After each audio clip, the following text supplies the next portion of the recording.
Welcome back, everybody. Rachel Laurie here with Turnaround Marriage, and I'm here with my dear friend, Dr. Trudy Johnson, marriage and family therapist and trauma specialist, and she's written this fascinating book we've been talking about, the 10 reasons that marriage counseling might not work. We're talking about reason number 7 today, unforgiveness. Let's talk a little bit about what's going on with unforgiveness, Dr. Trudy. Well, we're kind of back around to that hardened heart situation, but without forgiveness, there can be no reconciliation. It feels a little opposite. It feels like, if we just start building trust, then we can reconcile. Then I'll forgive you. Mm-hmm. It's actually opposite. Mm-hmm. The whole sequence goes: we have to start at forgiveness, then we can reconcile, and then in that process, which might be a little slower, we start rebuilding trust. Mm-hmm. So let's talk a little bit about what forgiveness is and what it isn't, because I think so many people have this wrong, where they think forgiveness is a feeling or forgiveness is a one-time event or something like that. So let's talk a little bit about what you feel like forgiveness is and isn't.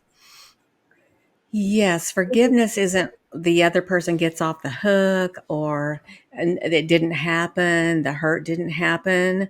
Technically, forgiveness is between you and the Lord. It's a process that He helps you with. And there actually isn't technically anything that other person can do to make you feel better. They can say a million times they're sorry. They can recognize the pain, but ultimately, forgiveness is something the Lord helps you with, and it's really a solitary journey between you and the Lord. Thinking of Jesus on the cross, what did He say? He said, "Father, forgive them." He didn't say, "I forgive you."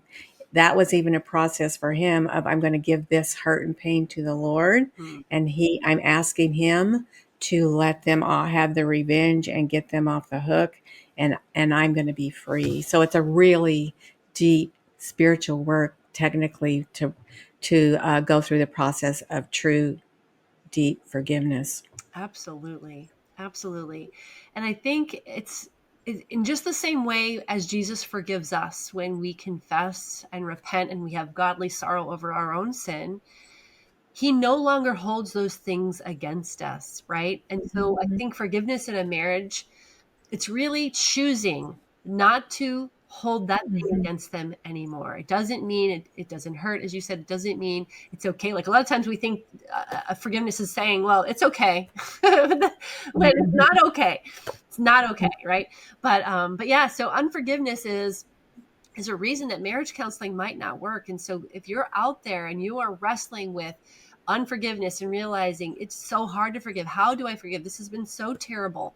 I want to encourage you to check out the links below for our Turnaround Marriage program. You can book a free call. You can check out our masterclass below, because here's the reality. If you are wrestling with unforgiveness, it's poisoning you. It's hurting your own heart. And it doesn't mean that what your spouse did is okay. It doesn't mean that there's not work of repair and that you have to deal with the impact of that sin. But what it does mean is that you're no longer choosing to hold that thing over their head and beat them up with it. And so please, please, please check out the links below. Do not let unforgiveness be the reason that your Christian marriage suffers.